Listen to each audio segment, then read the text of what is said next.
Oh, the rear tire is gone. The rear tire is gone. Yep, I do not have enough grip. Cushion up the rear. What the?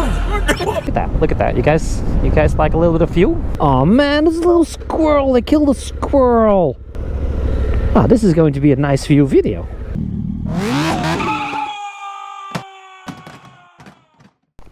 Yo guys, welcome back to the channel. Welcome back. That's going up for sale. Really sorry. Anyway, I'm going to my brother's pond because my brother has been asking me for a couple of weeks now. Actually, it's a couple of months, maybe even a year. Christopher, which is my real name, Smokey, can you make me a video of my pond? He has like a very relaxing pond, some outhouse. And yeah, I was like, hey, I was gonna jump in my car, but we have the brand spanking new Suzuki V-Strom DE Dual Explorer V-Strom, which is not actually a V. Suzuki 800. So in today's video we're just going to pick this motorcycle and we're gonna have some fun. Gonna fly my drone and talk about life. It is what it is. Anyway, yeah, just like that.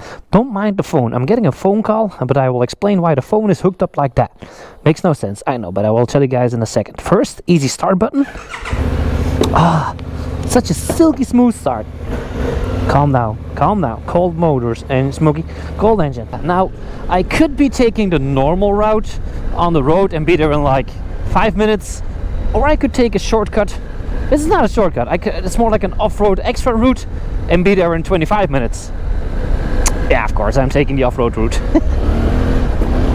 And these tires, I have to be a little bit careful because, like I said in the review video, the tires on this thing are like, it's like the Trail Max Mixture. It's like it, I mean, you can do some off-roading with it. It is not the best. It will take you everywhere until it gets a little bit too greasy. Yeah, they're mostly for road and trails like this is good, but when it gets really muddy and really watery, well, you're a little bit for some trouble. Yeah, this is what I mean. So the tires I have on this thing and also the clothes I'm wearing is not made for this. And my buddy Bob yesterday said, Smokey, why is the handlebar on the Suzuki so wide? So at this moment in time I'm like, how the hell are we going to solve this problem? Go mid-terrain over here? I don't know. Don't want to destroy the farmer's land. Never destroy the farmer's land. I might be able to get across that. If the bike goes to the left, I'm getting very wet. Oh, the rear tire is gone. The rear tire is gone. Yep, I do not have enough grip. Oh, it has enough grip to get on here. Okay, we're good. We're fine. So what I was telling you guys, no, a little bit to the right here, might be okay. Don't ricochet me off like the dude that I showed last week that ricochets to the other side.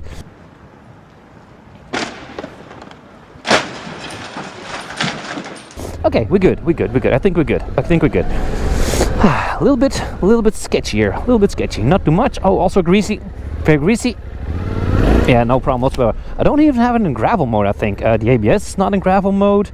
Wait, the traction control is in gravel mode. The ABS, no, I gotta fix the ABS for a second first.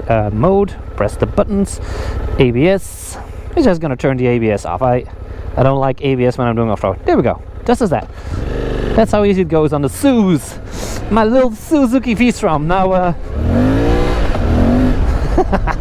I love spinning the rear wheel like a maniac. Now, like I said before, the reason actually, there's like a small road over here. Gonna take a lot of shortcuts today. I'm not even going to be touching the road. Yep, a little bit of sliding. Nice. So why I have my phone like that is because I'm expecting a phone call. Nothing that special, but I moved last year to the other house and I still have a lot of furniture, actually some decent furniture, and I'll be giving it away. So there are people who are a lot less fortunate than I do. There are people that are a lot less fortunate than myself. There are also a lot of people that are that are way lazier as me as well. So yeah, for that reason, there are some people that actually can need that furniture, so I'm giving it away for free. There's a company that actually helps out people who do not have enough money to buy their own furniture. So I'm giving it away, and they'll be picking it up in a couple of hours, minutes, I'm not really sure. So if the phone rings, I have to pick it up and get back to my other house where the furniture still is, and then I'm just gonna donate it. Donate some furniture to charity. That's also something I do from time to time, giving a lot of stuff away if I don't need it anymore, instead of just throwing it in the trash. And yeah, this is actually a forest where I grew up, where I spent all of my years from being a young kid I think it was 5 years when we moved here, not into the forest. I didn't move into a tent, but my dad was a prison guard, and this was actually my racetrack for many years. When we had our first go-kart with an engine on it, I mean, this was my train. I grew up here, and I always say this is my forest. It's not that somebody is saying like, hey, there's also some farmers riding on this road. Oh, look at that. That's some nice damage. There's also some farmers here that are riding these roads to get to their fields. So some people, some greenish people might be like, hey Smokey, you can't ride here, you can't ride here. I can ride here if I pay the fines, if I pay the tickets. So you can actually do a lot of things only if you pay for it. So it's not a problem as long as you pay for it. Think about that. Ooh, didn't really set up the rear suspension, so gotta be a little bit careful here. Come on, little Susie. Oh, suspension is good. A little bit too bouncy. I set it to a little bit road use, so it is a little bit too bouncy. Should cushion up the rear. What the?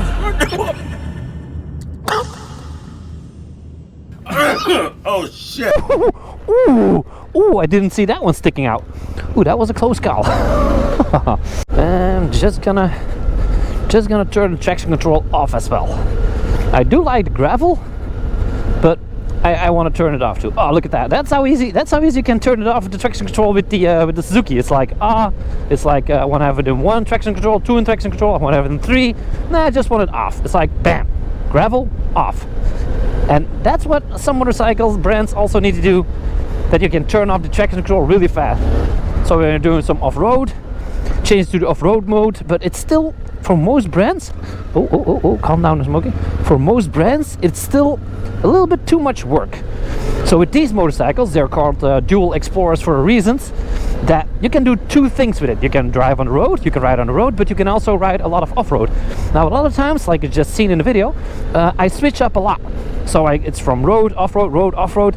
And with some brands you have to go into the mode, hold the button for a couple of seconds, do this, do that, do this, do that.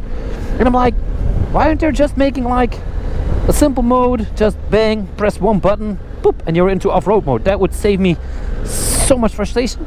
Not that I get frustrated by going to the menu. Ooh. Oh yeah, now I have everything off. The traction control, everything is off. Now I'm going for it. How comfortable and how fast.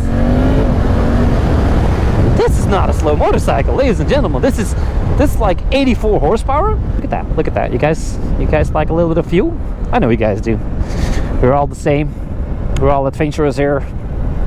So nice. By the way, this is not my brother's pond. My brother's pond is pretty big, but it's not as big as this. For example, if you're doing like 30 kilometers an hour, just forward and forward, it's like, it's still picking up quite good. So the mid-range and the low range, I'm actually really surprised. I really don't believe that this bike only has like 84 horsepower. I think it has like 95 at least or something. It rides way too good. You gotta be careful here. Look at that thing fly. I mean, that is gnarly fast. That is just gnarly fast. Didn't get a phone call yet from a furniture. No, that is. I mean, I've been riding like a lot. You guys know I've been riding like Street Fighters, 200 horsepower, BMW S1000 are a lot of horsepowers. And I don't say quickly that a motorcycle is kind of fast. Also, this is, from my perspective, this is not like fast, but I mean, for 84 horsepower, I could enjoy this motorcycle a lot on a daily basis, just for the mid-range. Golly. This is the canal, actually. Let me show you guys the canal where they load some boats. Oh, nice doggy. They load some boats here. Gotta be careful yet again I don't ricochet into the water like the dude on the boat. I know you guys like that part, so I'll show it again.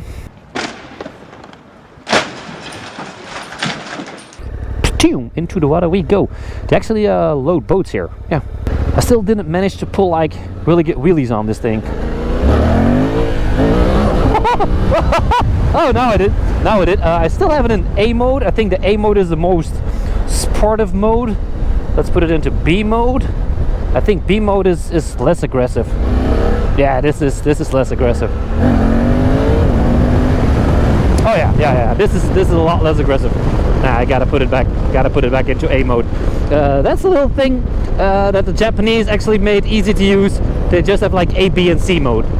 I'm not really sure. I prefer like it says like sport or road or comfort or rain, but that's just my opinion, you know. But I know for a fact that C is rain and A and B is something else, but it's this street I need to be. And also, if you want to see how smooth the quick shifter actually is, look, one hand. See that? Fourth, fifth, sixth. That is ridiculously smooth. That is David, who actually gave me the bike from Suzuki, said, Smokey, the gearbox is buttery smooth. I was like, yeah. I mean, you gotta check it out first, because a lot of people say that their gearbox is buttery smooth, and then I start riding it, and then it actually had to shift it harder than a Walmart shuffling car for some reason. But this is actually pretty goddamn decent. My buddy is actually in the excavator here. He's working, and I have to go through this route. But there's some other people, and they're like, Smokey, you cannot cross this path because we're working here. And go. Nice views here. Look at that. Had some very nice views. Nice. That truck driver over there is also a little bit in trouble, because he actually ignored that sign. He ignored probably like 5-6 signs, and now he's standing there and he's like, hey, I can't go through. No, you absolutely cannot. He ignored like 1-2 signs. We're probably gonna see like 4 or 5 more signs. That's like that's hilarious. Oh no. Oh man, this little squirrel. They killed a squirrel. Oh, look at how cute it is. Oh man, I hate it. I hate it when those things happen. And sometimes I don't want there to be any more cars where there are squirrels, but I feel so bad for the little guy. Not a lot of views going on there. There's like a lot of corn. In Belgium we do produce like a ton of corn. Mostly this is going to be... No, Smokey, no. Every time I see like... That's actually why I love, and most likely a lot of people also like, dual adventure motorcycles these days. You can do everything with it. If I'm like, hey, what are they growing over there? I'm just gonna go into this trail. If you're here with your race bike, yeah, you can still do it, but I wouldn't recommend taking road tires on an off-road trail. But it is just so versatile. I mean, the looks of these things, yeah, most adventure bikes don't look that good as I would want them to be, but I have no idea where to go. Most adventure bikes don't look as good as I prefer them to be, as I want them to be, but some do have a little bit of good looks. But you cannot, I mean, if you're talking about Suzuki's GSX-R 1000 or BMW or race bikes or the Ducati ones, the Ducati Superleggeras, those are like goddamn good look machines for sure. But you can only go fast with it, and fast on track. Fast on the road, like again I said, if you pay for it, it is all good. Oh, we have another bridge here. That is nice. That is nice. There's just another bridge. Oh, that is nice. Look at that. Oh, this is going to be a nice view video. Oh no, so this is also a dead end? I don't know. We're gonna explore. It says it's a dead end, but most of the times it's not a dead end, and it just turns into a gravel road. It's not a dead end, it's a gravel road. And I have gravel mode traction control. Oh, it is dead end. It is dead end. Oh, okay. I'm just behind people's houses over here. This is not... I'm not supposed to be here. Okay. I have no idea where I'm at. I'm gonna have to check my navigation. Oh, pumpkins. I have to check my navigation and see where the hell I have to go from here. One eternity later. Yeah, I mean, yeah, life's good here. Yeah.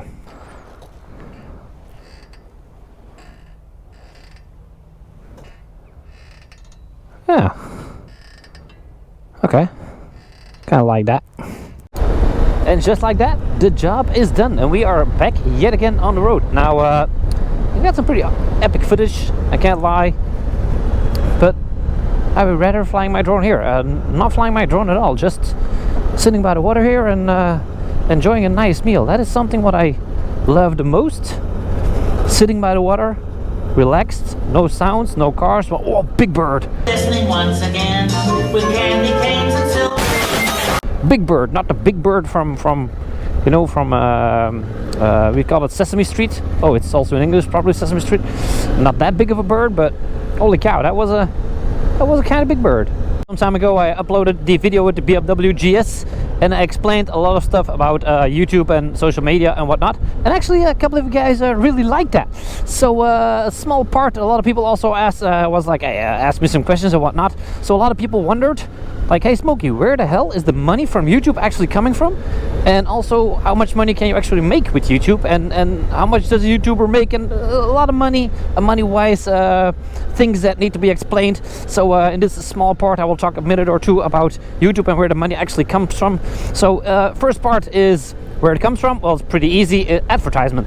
So companies advertising on my YouTube videos. Sometimes you see like very annoying advertising, but think about this, it actually pays my bills. So it might be annoying to you, but I can make videos like this and other explainer videos and whatnot, adventure videos, because you guys check out the commercials that pop on and off from time to time. That's one part, how we actually get paid by YouTube is by advertisement. So it's actually that simple. Now YouTube does take a 50% cut. Yes, we still get paid a nice amount of money, but YouTube does take 50% of what we get. So advertiser pays, for example, 10 bucks to 10 euros to have their advertisement on my video. YouTube takes YouTube takes $5 and I get the other one. So it's like 50-50. Unless you're in Google Preferred, that's the bigger YouTubers like Mr. Beast and whatnot, and they get a better share and they get better Google ads and whatnot. But for us, 50-50, YouTube takes half. The advertisement that comes onto the screen is actually how we get paid. It's that simple. Now, number two, how much does a YouTuber make? Well, that depends on two factors. Factor number uno, that means one in Spanish, I think, actually is what country the viewers are watching from. That's a very important one. And the second one is actually the niche. Niche, it's not that part in your bathroom with the part sticking out where you can put your shampoo in.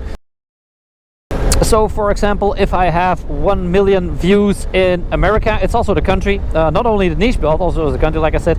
So if you make a million views making, for example, kids content, so kids content, reviewing toys and whatnot, that might be like 1-2 euros for 1,000 views. Let's say 1,000 euros for 1 million views.